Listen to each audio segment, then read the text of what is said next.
I know you're a Champaign native and everything. Just talk a little bit about, you're probably too young to remember Lou Henson actually coaching, but you definitely know who he is from being around the area. Just talk a little bit about what this game means to both Illinois and New Mexico State and the legend of Coach Henson. Yeah, Coach Henson, obviously legendary coach here in New Mexico State, and bringing both teams to Final Fours, and the legacy he has with that. I know a little bit more than some other people just because my dad played for him for a year, so my dad's told me some stories about there and how much he respects him as a person and a coach. So just learning about him, and I think this will be a great game just to honor him and to show his legacy.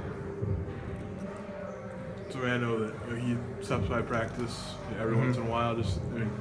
You got a chance to sit down with him much and talk with him? Yeah, actually, I talked to him the other day right before our practice, and just good to see how he's doing and looking healthy, feeling healthy, and just talking to him. He told me likes my game, can see me improving, and that's always good to hear from a coach, a guy that you really respect like that, and a guy that, like I said, coached my dad, just to see how that's going from there.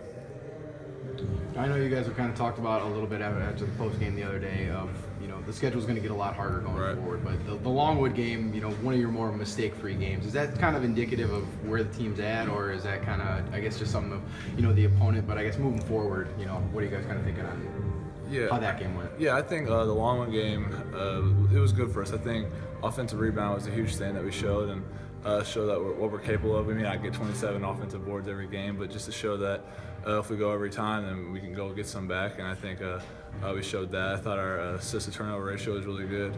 We really passed the ball, shared the ball well, and made some shots. And that was even without LeRon and Kip with the rebounding and assists and stuff like that. So if we can play like that, and especially when we get them back, it'll be really good for us.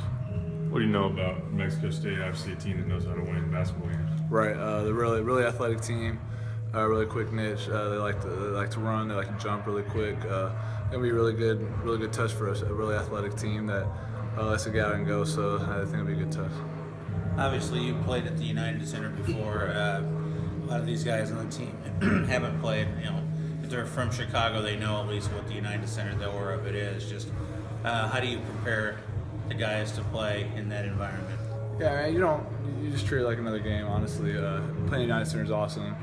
All the history they have with it right there, and when we go, I always get a bunch of Illinois fans too, which is really cool to see, and see them come out. And I think it's good for the fans as well, for people that live out in that area and may not come to Champaign as much, but just being able to play a game in front of Illinois fans in a different arena is always awesome. And we treat it as another home court, honestly, to protect our house, and that's what we got to do. After the Longwood game, Coach Underwood was maybe ready then to show you guys the film and what happens when you move the ball like you did. Right. What was maybe getting the chance to watch that? Did you see anything more? Yeah, just moving the ball. I think we play unselfish and trying to play as much hero ball and just play within the system.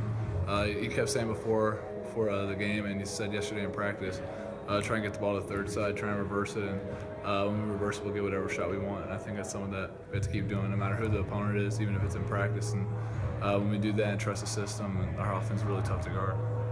Seems like you're able to read that two-man game a lot more in terms of handing off, keeping. Yeah. Is that something you feel like is developing with you? Yeah, definitely. I've been trying to read it more.